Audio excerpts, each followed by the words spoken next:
예, 안녕하십니까. 필사의 필사 채널을 운영하고 있는 이선입니다. 오늘은 이번 시간은 두 번째 시간입니다. 3월 8일 토요일 두 번째 시간. 오전에 돌 김용옥 선생님의 상식을 읽고 그다음 명상을 좀 한 다음 저는 밥을 먹고 쉬었다가 자리에 앉았습니다. 이번 시간도 상식을 마저 읽도록 하겠습니다. 84쪽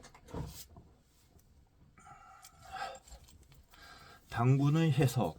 당군의 탄생을 보면 반신반인이라는 시랍의 시어로 개념과는 달리 인간 존재 그 자체를 하늘과 땅의 결합, 아니 근원적인 존재의 융합으로 파악했다는 것은 고대로부터 우리 민족은 천지 코스몰로지는 하늘과 땅을 우주의 본질로 파악하는 유니크한 세계관. 천지 코스몰로지의 구조 속에서 천지인 삼재의 역의 질서를 파악했다는 것을 의미한다. 환웅은 환인의 아들이며 하늘로부터 온다. 환인을 제석천을 가리키는 것이라 하나 환인이나 환웅이나 그 발음 체계가 환하다는 우리말과 관계되며 그 환웅이 곰과 결합하였다는 것은 땅의 주체와 융합하였다는 것을 의미한다. 곰은 땅의 화신이며 검다라는 말과 관계된다. 밀림에서도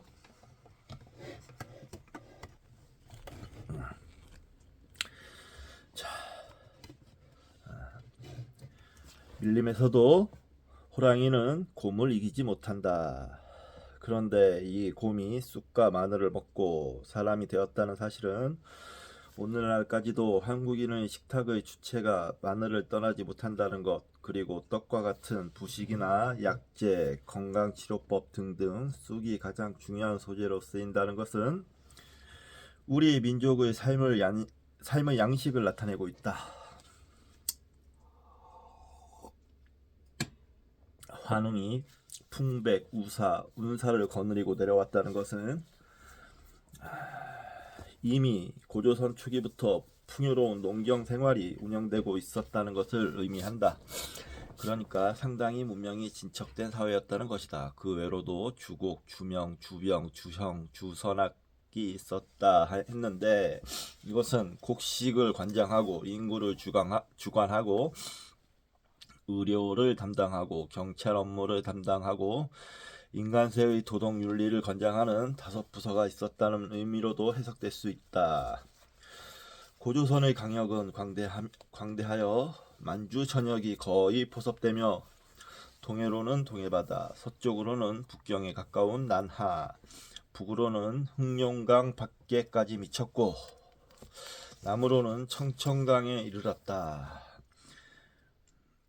그 이남으로 삼남 지역까지는 간접적인 통치 영역이었다. 동아시아 동북부 전역을 관장하는 대국이었다. 조선사 편수회의 한국사 사관. 삼국유사에는 당군이 죽었을 때 그의 수가 1908세였다고 쓰고 있으나 이것은 한 인간이 2000년을 살았다는 얘기가 아니라 당군이라는 직책의 리더십이 2000년가량 안정적으로 유지되었다는 것을 의미한다. 고조선이 붕괴되면서 열국시대가 개시되었고 열국은 다시 우리에게 익숙한 삼국으로 정리되어 갔고 삼국은 또다시 남부의 통일신라와 북부 발해의 남북국 시대를 맞이하게 된다. 그리고 결국 고려 대제국으로 통합된다. 내가 한국신학대학에서 1학년 때 국사 개론을 들었는데 그때 한국사를 강의해 주신 분이 연세대학교 사학과에 몸담고 계셨던 존경스러운 사학자 홍이섭 선생님이었다. 근대적인 한국 통사라는 것은 우리가 스스로 쓴 것이 아니라 외놈들이 우리를 겁탈한 후에 우리 민족을 세뇌시키기 위한 수단으로 비로소 조선사를 쓰기 시작한 것이다. 조선 총독부의 총독 직할 기관인 조선사 편수회가 그 핵심이다. 그들은 편수관에게 두 가지 대원칙을 제시했다. 그 첫 번째 역사 원칙은 조선인들은 분열하고 서로 싸우기를 좋아하며 통합하고 화해할 줄을 모른다는 것이다. 이 첫 번째 원칙 때문에 삼국시대에도 부족국가 시대로부터 점점 원만한 역사 구조를 만들어가는 통합의 과정인데 그냥 서로 싸우는 것으로만 역사적 사건을 해석했다. 그래서 신라, 백제, 고려는 서로 죽이는 것으로만 그려졌다. 그 각 사회 저변의 필연성에 관한 심도 있는 관찰이 부재했다. 그러다 보니 조선 왕조의 당파도 서로 헐뜯고 싸우는 비열한 게임으로만 묘사되었다. 사색 당파는 권력의 균형 속에서 왕조를 권위 있게 유지해간 슬기로운 메커니즘일 수도 있는 것이다. 두 번째 원칙은 조선 사람들은 스스로 자치할 능력이 없다. 진검승부를 보는 정신이 부족하다. 그래서 항상 더 센 타자를 끌어들인다. 그러니 페어한 게임이 이루어지지 않는다. 조선 왕조는 성립부터가 4대의 역사였다. 이 논의는 곧바로 조선 왕조가 멸망하고 일본이라는 대국에 의존하여 생존할 수밖에 없다는 논리로 연결된다.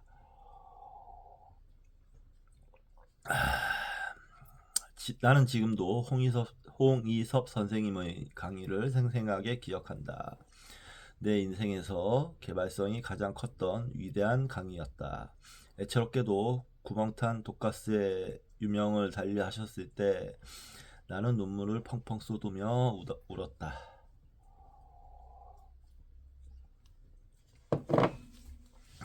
아이고, 그러셨군요. 아무튼 뭐 근대적인 한국 통사라는 것은 우리 일제시대 때 처음 시작됐기 때문에 그 관점이 프레임을 애초에 잘못 짰다. 뭐 이런 얘기를 하는 것 같습니다.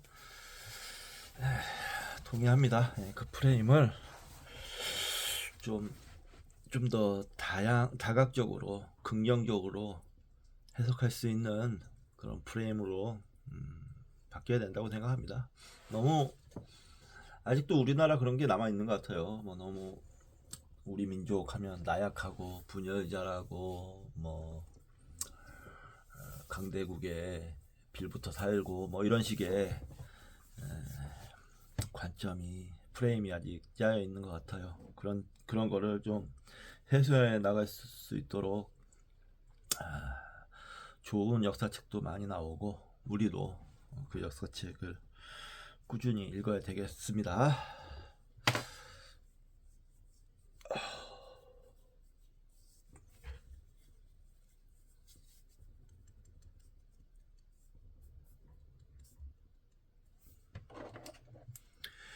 우리 역사의 실상 삼국시대의 문화를 일별하여 보아도 승랑, 원효, 의상을 비롯한 수많은 고승들의 지적 활동의 수준, 일본 교토 광융사에 소장되어 있는 일본 국보 제1호 목조 미륵보살 반가 사유상의 우아한 모습, 그 탈속의 깔끔한 자태는 보는 이로 하여금 출가 전 인간의 생로병사를 걱정하는 청년 시달타의 사유 속으로 깊게 침잠케 만든다.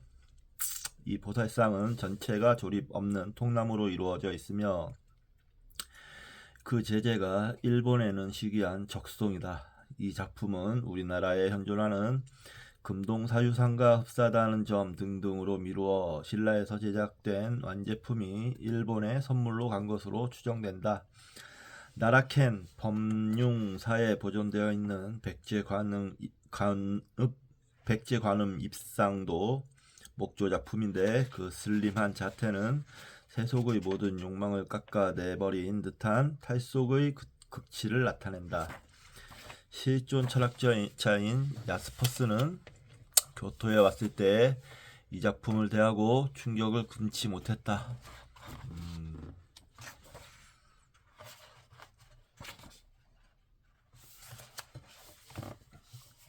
이 지상에서 체험하기 어려운 성의 지고한 경지라고 극찬을 아끼지 않았다. 앙드레지드 역시 극찬을 아끼지 않았다. 그 지고의 경지가 바로 우리 조상들의 예술적 감각과 손길이었다. 나라라는 지명이 우리말의 나라와 관련 있다. 나라는 어원적으로 땅과 같은 어근의 말이다. 지고의 경지라면 우리는 통일신라 경덕왕 때의 작품인 토암산 석굴암을 생각해보지 않을 수 없다.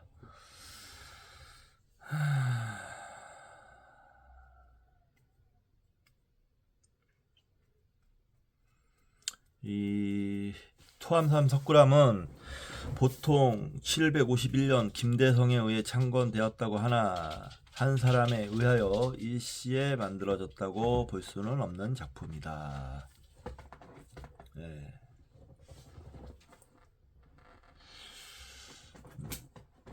저는 지금 경주에 살고 있긴 한데요. 석굴암은 못 가봤습니다.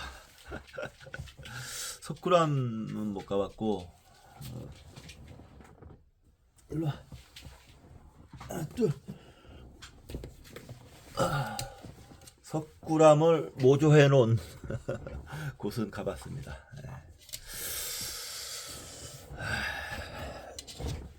경주에 살면서 석굴암도 못 가보고, 그렇습니다.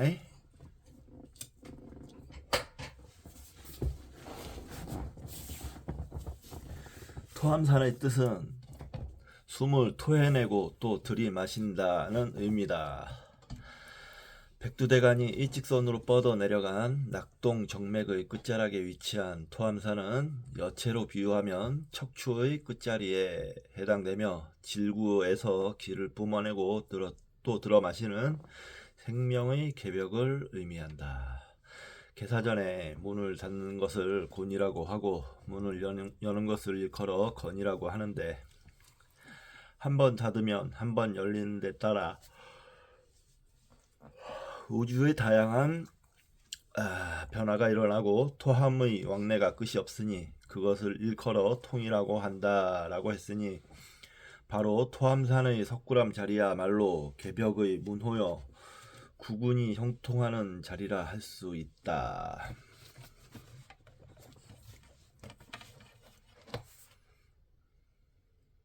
경덕왕의 시기는 태평성대의 시기였고,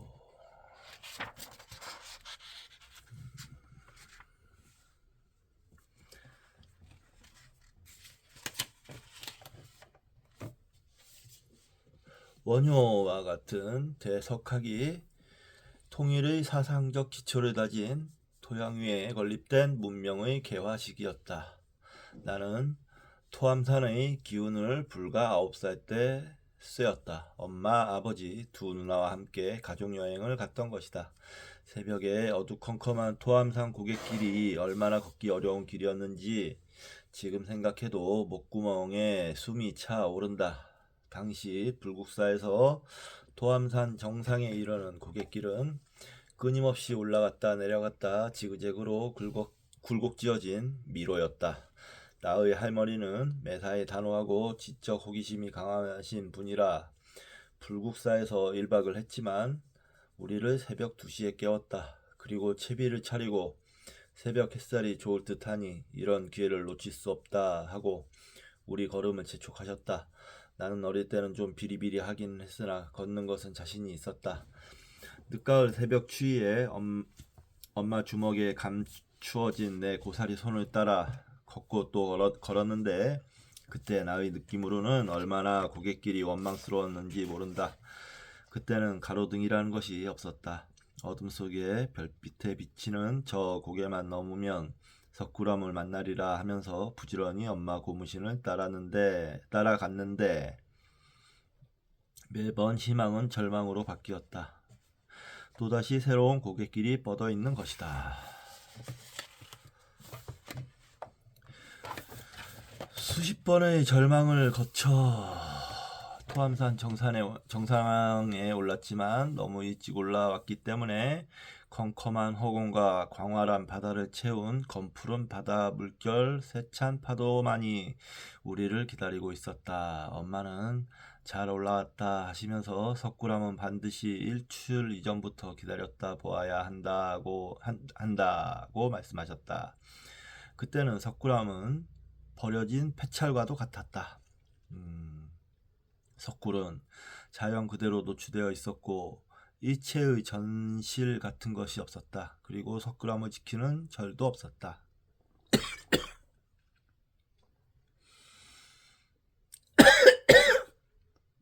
사람과 돌, 광활한 바다의 합창만이 추위에 몸을 떠는 나의 가슴을 울렁이게 했다. 어둠의 태어 속에서 나는 우주의 일기가 되어 양의 복을 맞이해야 했다. 태어를 향해 1시간을 서서 바다의 합창을 듣고 있는데 서서히 수평선의 아름다움이 드러나기 시작했다.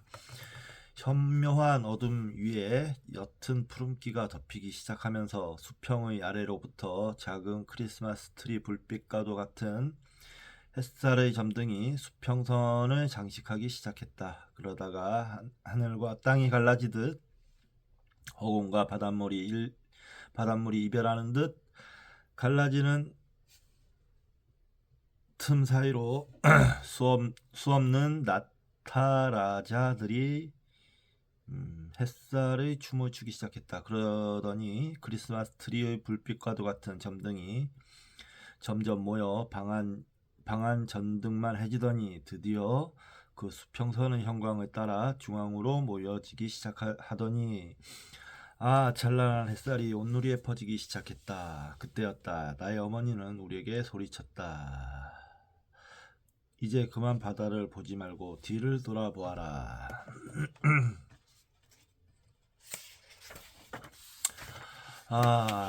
이게 웬일인가. 석굴암의 본존 부처님이 정면으로 동해 바다의 일출을 맞이하고 있는 것이 아닌가. 석굴암의 본존 부처님의 이마 위에 동해 바다의 햇살이 한 일자로 술을 놓고 있었다. 그 이마 미간 정중앙 인당 자리에 구멍이 있는데 속설에 의하면 그 구멍에 다이아몬드 같은 희귀한 보석이 들어있어서 동해 바다에서 떠오르는 햇빛을 받아들여 오묘하게 산란시켰다고 했다. 그러면 부처님의 온몸뿐 아니라 주변의 모든 부처님, 감실의 조각들이 모두 살아 움직이는 느낌이 된다는 것이다. 그런데 외놈들이 그 보석을 파내서 가져갔다는 것이다. 그러나 그 보석의 존재 유무와 관계없이 햇빛은 앞의 가로지른 돌기둥을 정확하게 일자로 이마를 띠두르고 있었다. 참으로 오묘했다.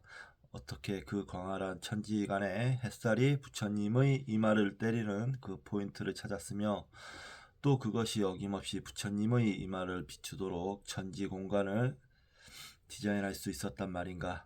세종대왕의 한글 창제가 보이지 않는 말소리의 디자인이었다면 경덕왕 김대성의 석굴 창조는 우주에 가득 찬 빛의 디자인, 그것은 궁극적으로 시공의 디자인이었다. 동시에 이 석굴암의 어마어마한 영역은 외적들이 이 땅을 침범하는 것을 막는다는 호국 불교적 상징성을 띠고 있었다. 석굴암 본존불과 관음보살. 석굴암의 부처는 본존불이다. 본존이라는 것은 여러 세에 현현한 부처가 아니라 인간 세에 역사적으로 존재했던 시달타의 리얼한 모습이다. 방가사유상이 로댕의 생각하는 사나이처럼 청년 시달타의 고대하는 모습을 그리고 있다면 본존불은 대각을 성취한 직후 당당하고도 대자대비의 평화를 구현하고 있는 부처님이다. 석굴암에 대해서는 내가 할 말이 너무나 많겠으나 지금 시간에 쫓기는 형편 조비의 질투에 시달리는 조식이 칠보시를 써야 했던 정황과 다를 바 없이 빨리 주제를 옮겨야 하겠으나 마지막으로 한두 마디만 첨가하려 한다. 우선 석굴암은 순수히 우리나라 토지의 화강암으로 만든 것이라는데 세계적으로 유례가 없는 것이다. 석굴암 그 자체가 자연적으로 있는 석재를 파 들어간 것이 아니라 화강암의 조각을 구성하여 하나의 부처 세계를 창조해낸 것이다. 정면으로 보이는 본존의 대자대비의 의젓하고도 그윽한 모습, 쌍가부자를 튼 무릎 위에 사뿐히 두 손을 올려놓은 모습이 전체가 하나의 화강암 통돌로 조각되어 독특한 단백미를 우러내고 있는데 그 근엄하고도 소박한 모습은 세계 어느 부처와도 비교할 바가 없다. 본존불의 좌대석도 현존하는 것으로 가장 완전하고 아름다운 것이다. 본존불은 정면만 중요한 것이 아니라 완벽한 환조의 섬세한 조각이다. 편단 우견의 옷자락이 등 뒤로 흘러내린 맵시의 자연스러운 비단결보다 더 곱다. 뒤편 벽에 부조로 조각되어 있는 11면 관음보살은 본존불과 더불어 인간이 표현할 수 있는 모든 지구한 모습이 다양한 자태로서 현현되어 있다. 본래의 얼굴 이외로 11개의 얼굴이 있는데 이는 살아있는 인간이 가지고 있는 모든 얼굴의 표현이다. 살포시 내리뜬 눈 밑으로 오똑 솟은 광대뼈, 밋밋한 콧날 밑에 야무진 입술가에 맴도는 잔잔한 미소. 그 얼굴은 젖가슴에 파묻혀 지켜보았던 엄마의 모습이다. 아주 평범한 조선 여인의 인종과 자애를 그려내고 있다. 관음보살 외로도 대범천과 제석천, 문수보살과 보현보살, 그리고 10대 제자의 모습이 둘러쳐져 있고 감실의 조각상들은 하늘과 땅을 연결하며 석굴의 깊이를 더욱 그윽하게 하고 있다. 나는 이러한 석굴암의 황홀한 조각이 인도 아잔타 석굴의 조각상들과 불과 2세기밖에 떨어져 있지 않다는 것을 생각하면 이러한 놀라운 문명의 성취는 독자적 문화 기반이 없이는 이룩할 수 없는 것이라는 사실을 재확인하게 되는 것이다.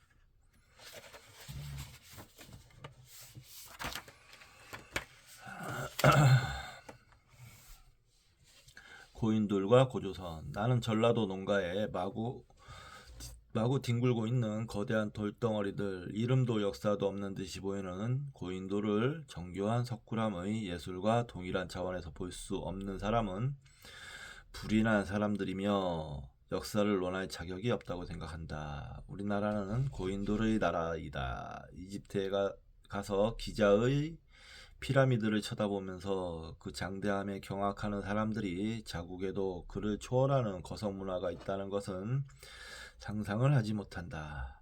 고인돌을 비롯한 거성 문화는 북유럽, 서유럽, 지중해 연안 지역, 흑해 연안, 인도, 동남아시아, 동북아시아 지역에 걸쳐 세계적으로 분포되어 있지만 그 밀집도가 가장 높은 곳이 바로 고조선 문화와 결부되는 동북아 조선 대륙 지역이다. 나는 조선을 반도라 부르지 않는다. 조선 반도라는 것은 일본인이 조선을 비하시켜 조센 한토라고 부른 데서 비롯된 것이지 우리는 우리 자신의 땅을 반도라 부르지 않았다. 페닌슐라라고 하는 지형학적 개념이 전혀 없었다. 조선 대륙이 적합한 표현이다. 우리나라 지역에 약 4만 기가 분포되어 있는데 전 세계적으로 분포된 고인돌은 전체를 합쳐봐야 수천 기에 불과하다. 4만 기 중 2만 기가 전라남도 지역에 밀집되어 있으니 우리나라 남도의 문화는 이 고인돌과 분리해서 생각할 수가 없다. 피라미드도 무덤이고 고인돌도 무덤이다. 고인돌 아래에도 분묘의 석실이 있다.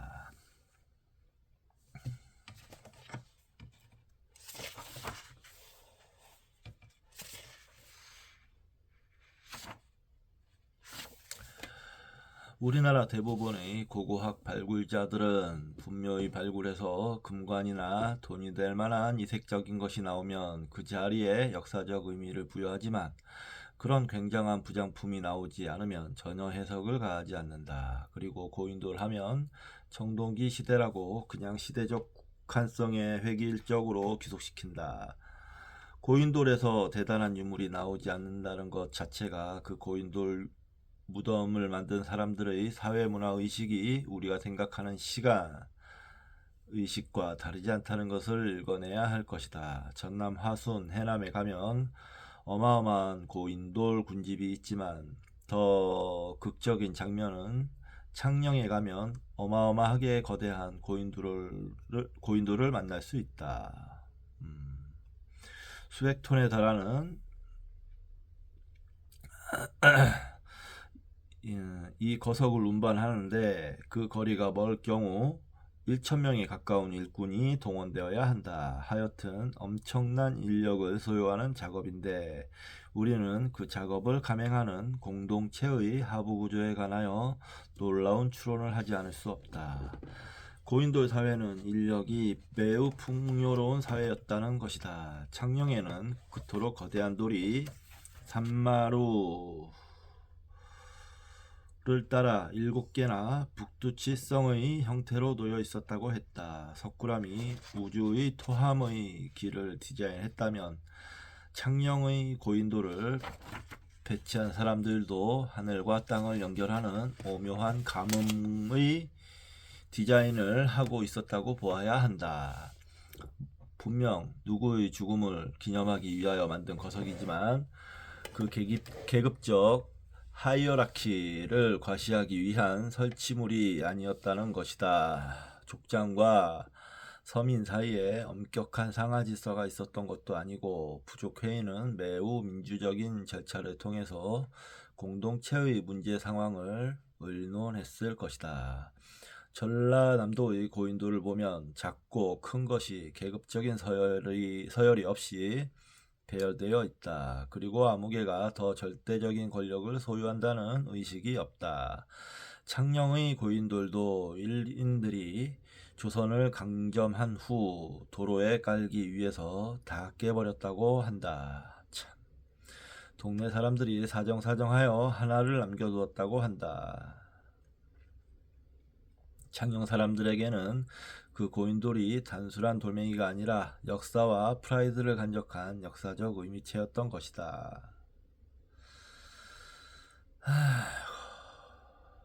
아름다운 고인돌의 모습은 포항시 북구, 기계면, 문성리, 비악산 기슭 너른 논 한가운데도 돼서도 볼 수 있다.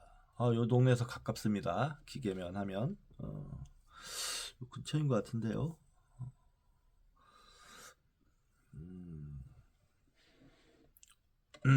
동리 입구에 정확하게 자리 잡고 있는 이 고인돌의 모습만으로도 이 동리의 고대 지형과 생산 구조를 추론해 볼 수 있다.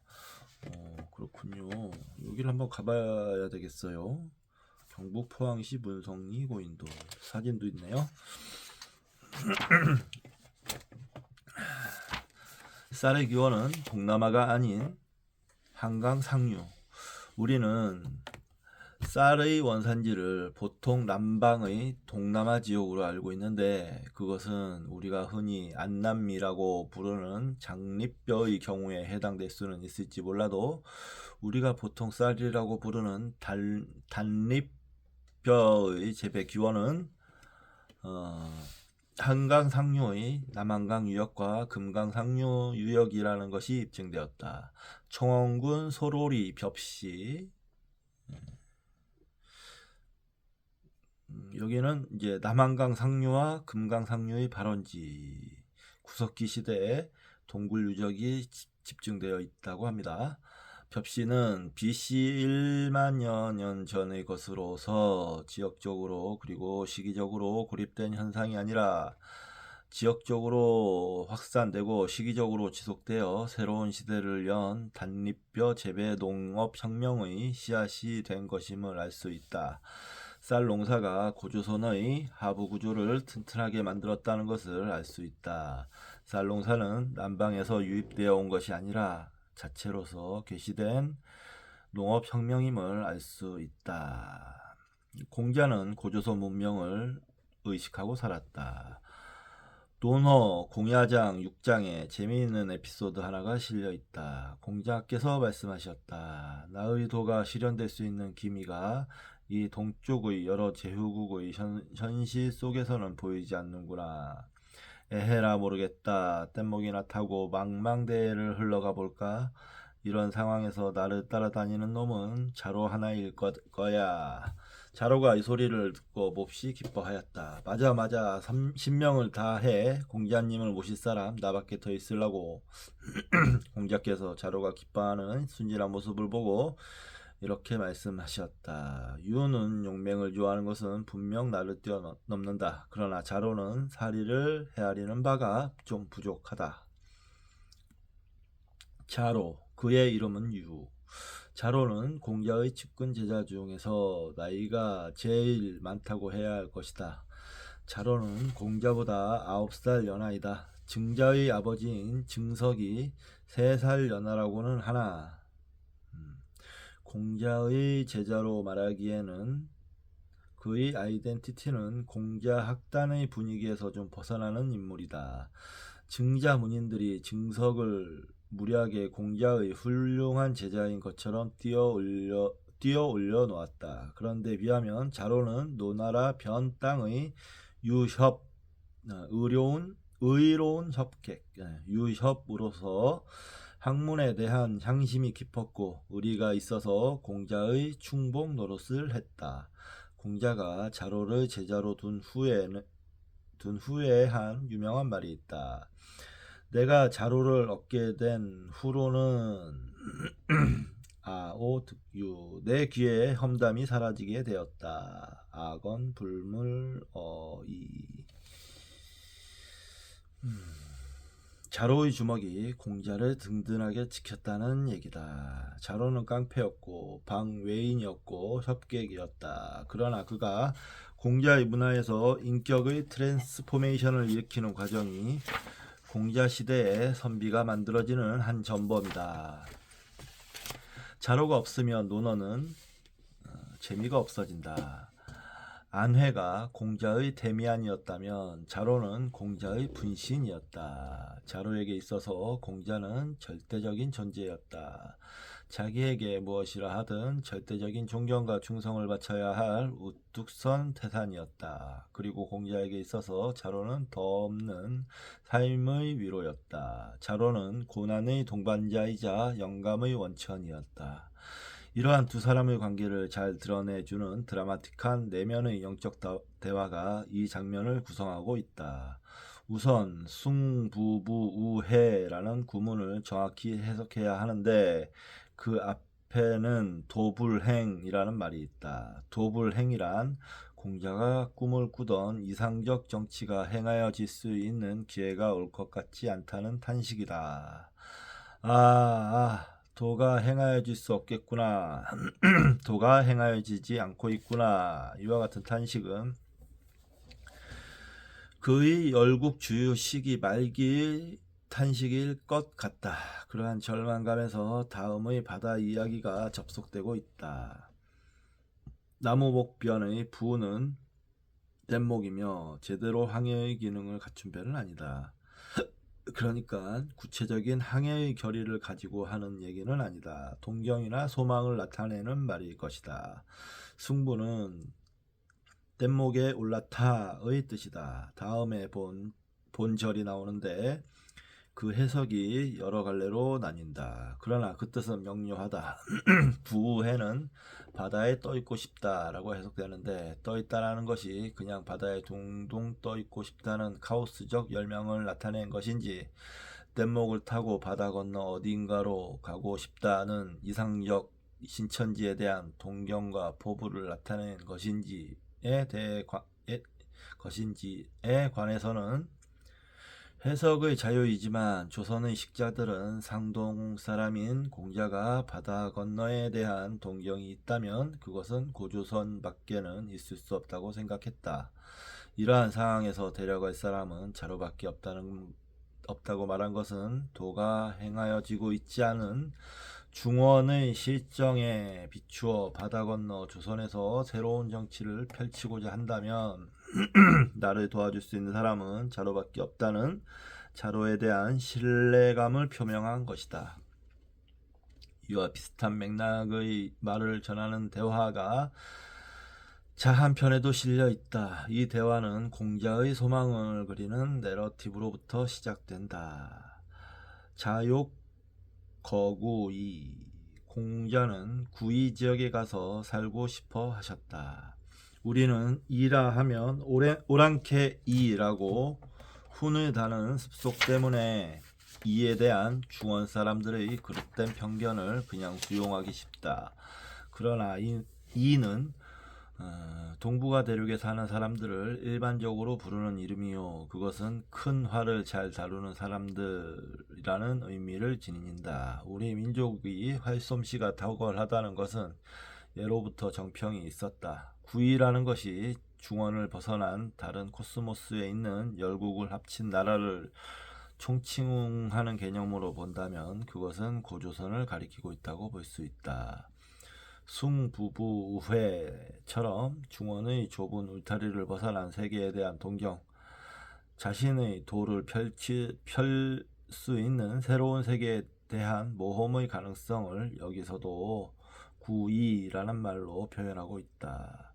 물론 우리 고조선의 역사가 공자가 인정하느냐 안 하느냐에 따라 그 가치가 결정되는 것은 아니다. 이 논어의 구문들을 통해 우리는 공자 시대에 이미 중국 이외의 문명 세계가 중국의 현자들의 인식 체계 속에 현존하고 있었다는 사실을 확인할 뿐이다. 공자의 제자가 왜 그 누추한 곳에 가시려고 합니까? 하고 물으니 공자는 군자가 사는 곳이 곧 문명 세계일 뿐 군자의 덕성이 거하는 곳에 누추함이란 있을 수 없다고 말한다. 공자는 중원과 구이에 대한 문명적 편견을 가지고 있지 않았다. 이러한 공자의 생각은 이미 은나라에서 주나라로 역성혁명이 일어났을 때 은나라 최고의 지식인이며 현자였던 기자,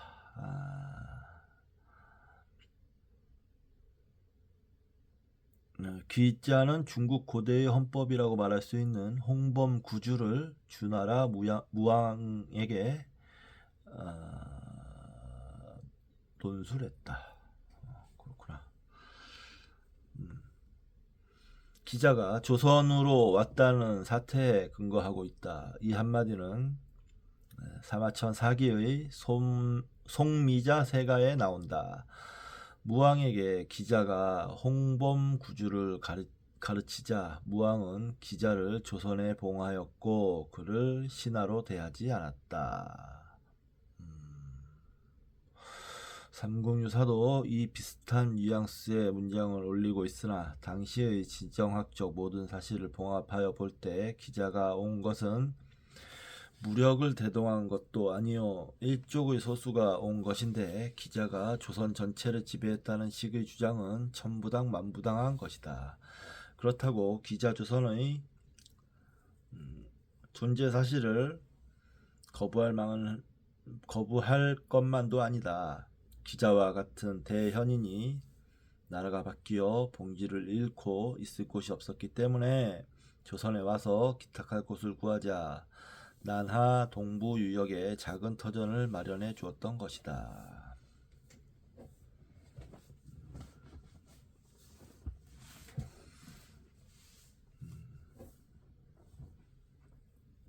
그렇군요. 뭐 쫓겨난 거로도 볼 수가 있죠. 대충 상황을 보면.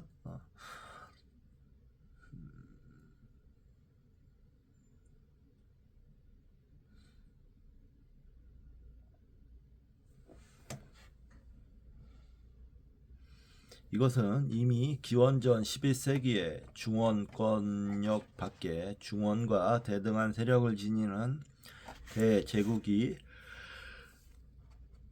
동북아 대륙에 엄존하고 있었다는 사실을 입증하며 기자와 같은 대석학을 수용하여 그 문화를 풍요롭게 만들었다는 것을 알 수 있다.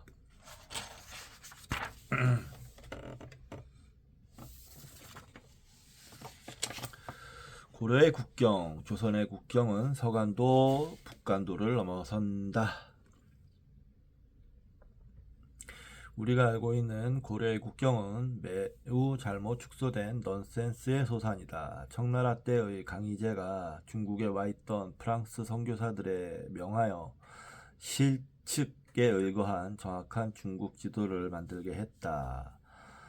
1708년에 시작되어 1718년에 강희제에게 현상되었다. 그리고 또 프랑스 국왕 루이 15세에게 제출되어 왕립 도서관에 보관되었다. 이 지도 원고가 출판에 들어가기 전에 국왕 측근의 지리학자인 당빌이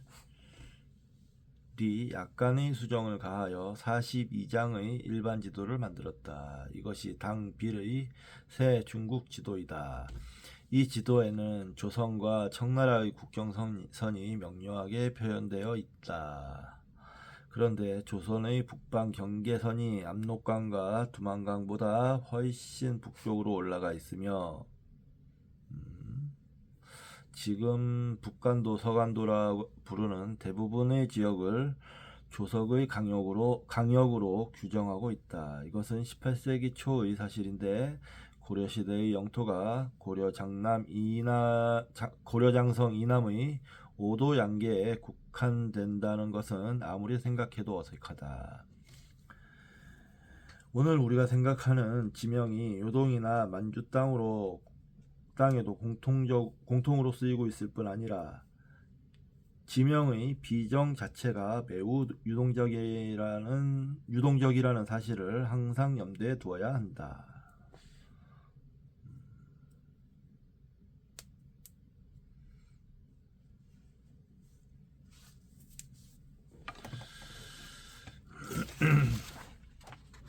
고려는 황제의 나라였다. 가장 결정적인 사실은 고려가 조선 왕조의 제후국적인 자기 규정과는 달리 황제의 나라였다는 이 엄연한 사실을 망각하고 있다는 것이다. 고려는 황제의 나라였으며 개경은 황도였고 인민은 황제의 신민이었다. 여러분이 우리 어릴 때부터 교육의 도시라 불리운 청주를 가보면 그 번화가 한복판에 꽤 온전한 모습의 철 단간이 높게 우뚝 서 있는 것을 볼 수가 있다. 보통 절간 입구에 돌로 되어 있는 단간 지주만 남아 있는 것이 그 상례이다. 그런데 청주의 읍성 한복판에 있었던 용두사의 경우는 양돌 지주 사이로 주물로 만든 쇠단간이 드높게 그 옹혼한 자태를 과시하고 있다. 그 단간은 거대한 원통 모양 쇠통을 조립하여 올라갔는데 원래는 30통이 조립되어 단간의 높이가 60척에 이르렀다고 기록하고 있다. 구름을 뚫어 해를 받들고 안개를 꿰어 태허의 의지처가 되었다. 현재는 20개의 원통이 남아있고 높이가 13.1m에 해당된다. 30통의 형세라면 6에서 7층의 높이가 될 것이다. 그런데 그 주물의 질이 얼마나 견고한지 녹슬지 않고 싱싱한 모습을 과시하고 있는 것이다. 옛날에는 청주가 고질의 철을 생산하던 곳이었다고 한다. 바로 이 동네에 있던 흥덕사에서 직지심경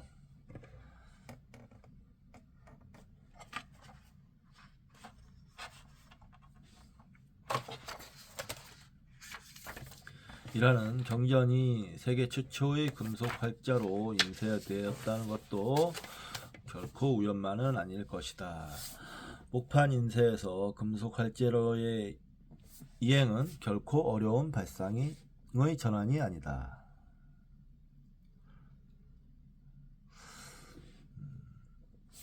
청주의 식자공들이 고질의 쇠를 다루다 보니까 금속 활자라는 세계 문명의 초전위적 발상을 하게 되었던 것이다.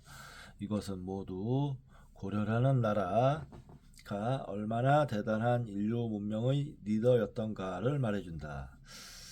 기록에 의하여 고려의 가위가 세계인의 사랑을 받는 기호품이었다고 한다.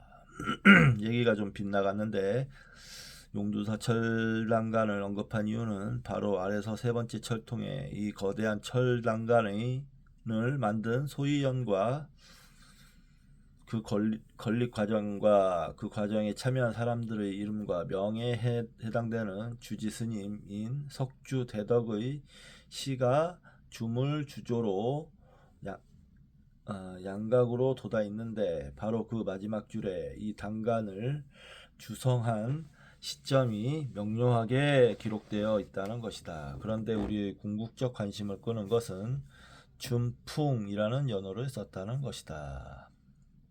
준풍 3년, 그러니까 고려 광종 13년, 서기 962년, 임술년 3월 29일 샘물을 부어 만들다. 연도와 날짜까지 이렇게 정확하게 명기한 예는 옛 유적에서 발견하기 힘들다. 나는 솔직히 말해서 이 단간이야말로 우리나라 국보 1호가 되어야 한다고 생각한다. 숭례문을 국보 1호라 하는 것은 조선 왕조 중심의 사관의 편견을 표방하는 것이며 추상적이고 보편적인 테마를 결한 보물인식의 표명이며 서울 중심의 지방색의 표현이다.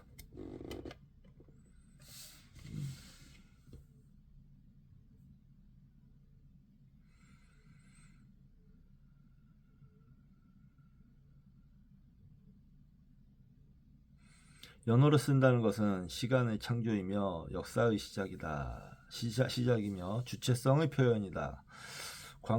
광종은 왕건의 넷째 아들로서 탁월한 정치적 감각의 소유자였으며 사회 변혁적인 혁명아였다.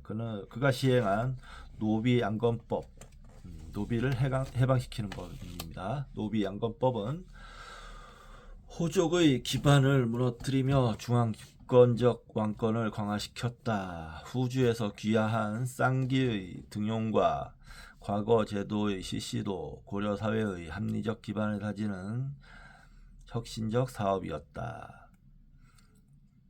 우리는 조선 왕조의 외교적 환경에만 익숙한 탓에 명나라와 조선의 관계만을 국제역학의 모델로 삼는다. 그러나 고려는 북송, 남송, 요, 금, 서하, 몽골, 명나라를 격렬하게 변천하는 외교 무대의 함수로 대하는 나라였다. 고려는 송나라의 탄생과 흉기 그리고 멸망 그 전체를 목도하였고 원나라의 중원 장악과 그 패퇴 과정을 다 부감한 천자의 나라였다. 경기도 하남 교산동 소재의 마해약사열의 좌상 옆에 세 줄로 27자의 글자가 새겨져 있다. 그 내용은 977년 경종 2년 977년에 불상을 다시 만들고 임금의 만수무강을 축원한다는 것에 관한 것이다. 큰 바위의 부조 글씨는 오른쪽으로 팠음. 예. 그런데 황제 만세원이라 하여 경종을 황제로 적고 있다. 조선 왕조의 감각으로는 만세도 못하고 천세라 해야 한다.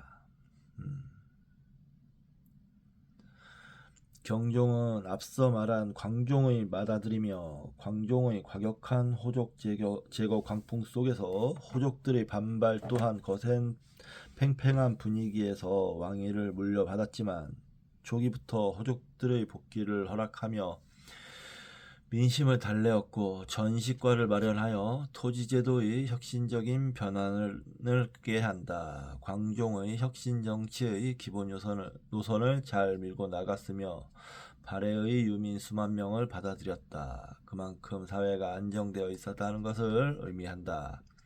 내가 아무리 고려 역사의 실상을 토로해도 독자들이나 사학자들이 선뜻 내 이야기를 수용할 채비를 차리지 않는 이유는 고려사의 가장 기본 사료인 고려사가 매우 불안정한 텍스트이기 때문이다. 조선 왕조실록은 조선 왕조의 사람들이 쓴 것이다.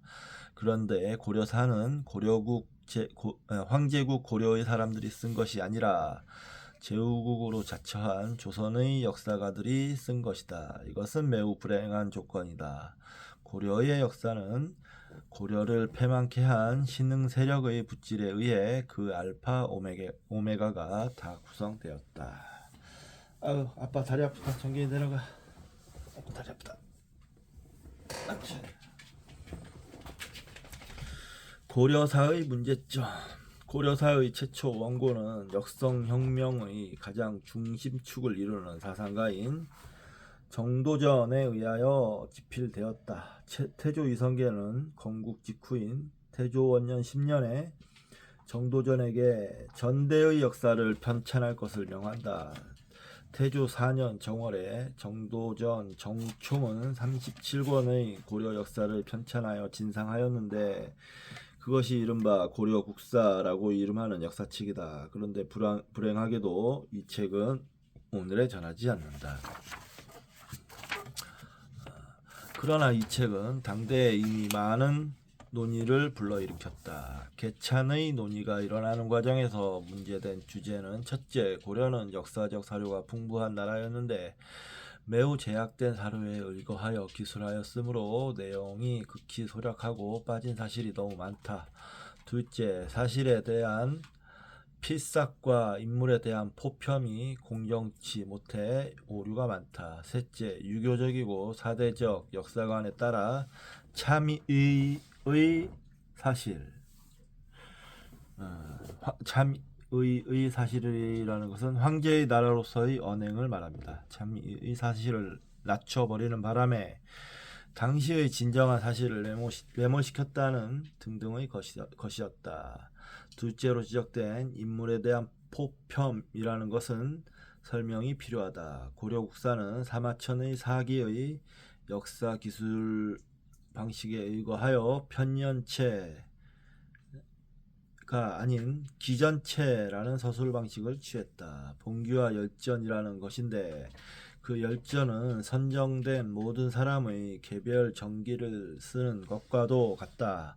사마천은 이 열전에서 매우 소설과 같은 풍요로운 상상력을 동원하여 그의 문학적 재능을 유감없이 발휘하였다. 정도전은 그의 살아생전에 접한 정적들에 대한 가혹한 편견을 썼던 것이다.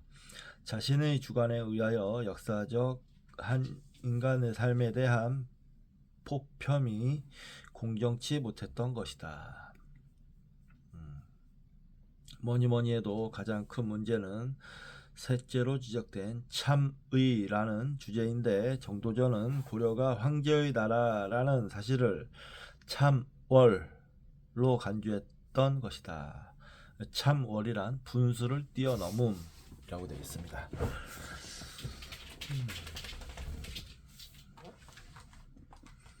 여러분이 흔히 사대주의자로 알고 있는 김부식의 삼국사기를 펼치면 신라, 고구려, 백제 순으로 그 역사가 기술되고 있는데 모두 신라 봉기, 고구려 봉기, 백제 봉기라는 형식 속에서 기술되고 있다. 이것은 김부식이 신라, 고구려, 백제를 모두 천자의 나라, 즉 제후가 아닌 독자적인 황제의 나라로 간주했음을 의미하는 것이다. 사마천의 사기를 펼치면 오제 봉기로부터 하운주 봉기를 거쳐 효무 봉기에까지 봉기가 흐르고 있다. 그런데 고려사를 펼치면 봉기는 아예 없고 세가 라는 말로 시작하고 있다. 고려의 역사는 제후국의 역사인 것이다. 고려가 제후국이라니 도대체 어느 나라에서 분봉을 받은 제후란 말인가?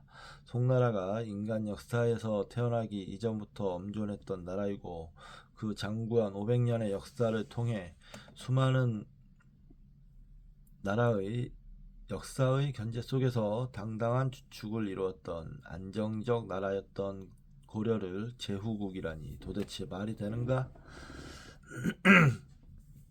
황제의 직서가 갑자기 변방의 강자에게 상주하는 굴로 변해야 하고 짐이라는 의젓한 1인칭은 사라지고 여로 대치되며 사는 유로, 태후는 대비로, 태자는 세자로 바뀐다.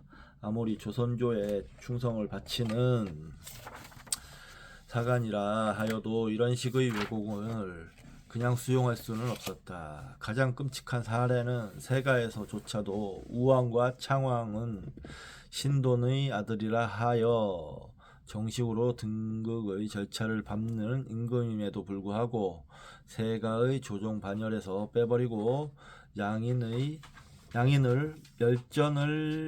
열전의 맨 끄트머리, 그것도 반역 열전의 흉악한 카테고리 속에 집어넣은 것이다.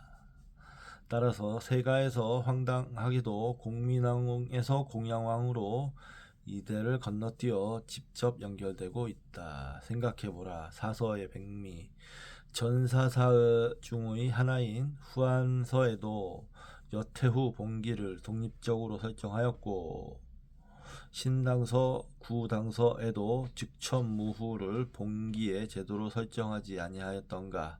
어째 황제국 고려의 정식 황제를 반역 열전에 집어넣어 각하를 해도 유만부득이지 어찌 그렇게 격없이 비할 수 있단 말인가.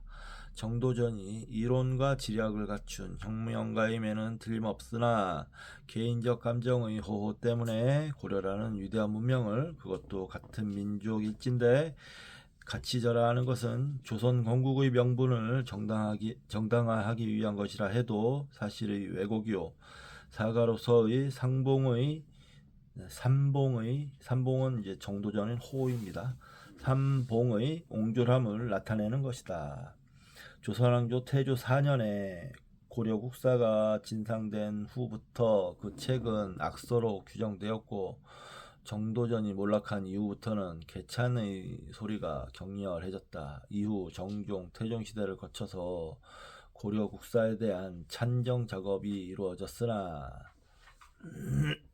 본질적인 개찬이 이루어지질 않았고 세종조에 이르러 영민한 임금의 양식에 따라 사실은 사실대로 직서하여야 한다라는 방침을 내걸었어도 보수적인 신하들은 이미 고전적인 석학들의 손에 의하여 이루어진 것을 함부로 고칠 수 없다 하여 반발하니 결국 오리지널 고려 국사의 정도전 틀은 지속되었던 것이다.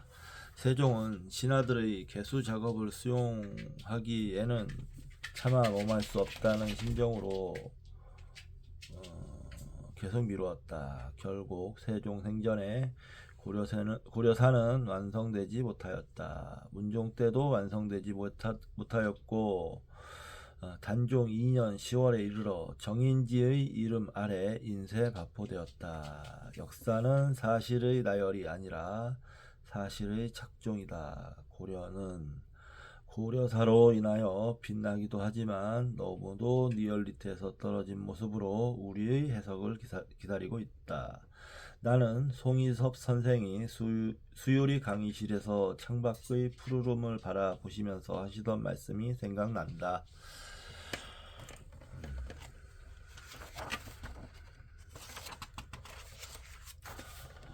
고려 청자의 빛깔은 우리의 일상적 감각이 미치지 못하는 현묘한 저 너머에 있단 말이야. 새벽 먼동이 밝기 전에 일어나서 저 현명의 지평선을 응시해보란 말이야. 먼동이 트기 전에 그 어두움을 뚫고 하늘과 땅이 갈라지는 그 틈새 사이로 푸르기 전에 깔리는 은은한 녹색이 젖어 있는 밝음, 밝음과 어두움이 아직 구분되지 않은 그 갈림의 여명에 잠깐 비쳤다 사라지는 그 색깔이 바로 고려 창자의 색깔일세. 고려의 장인들은 그 어마무시한 장작가마의 고원 속에서 그 평화로운 색깔을 찾으려 했지. 송자를 어찌 고려자기와 비하겠나. 나는 제군들이 고려 창자의 빛깔에서 조선 백자의 단박하고 청초한 투명에 이르는 그 진실, 그 색깔, 그것을 우리 민족의 역사라고 생각해 주길 바라네.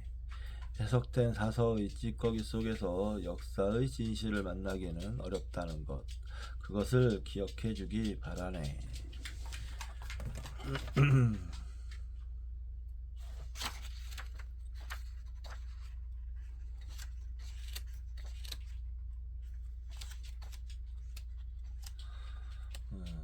지금까지 이제 우리나라 역사에 대해서 쭉 이야기하셨는데요.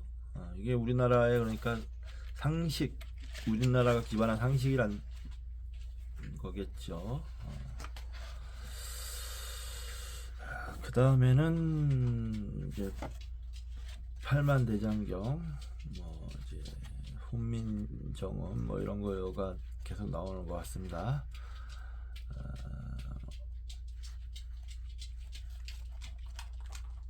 네. 자, 오늘은 여기까지만 하도록 하겠습니다. 자, 122쪽까지 읽었네요. 벌써 이제 절반 넘게 읽었습니다. 이 책도. 예. 자, 다음 시간에 뵙도록 하겠습니다.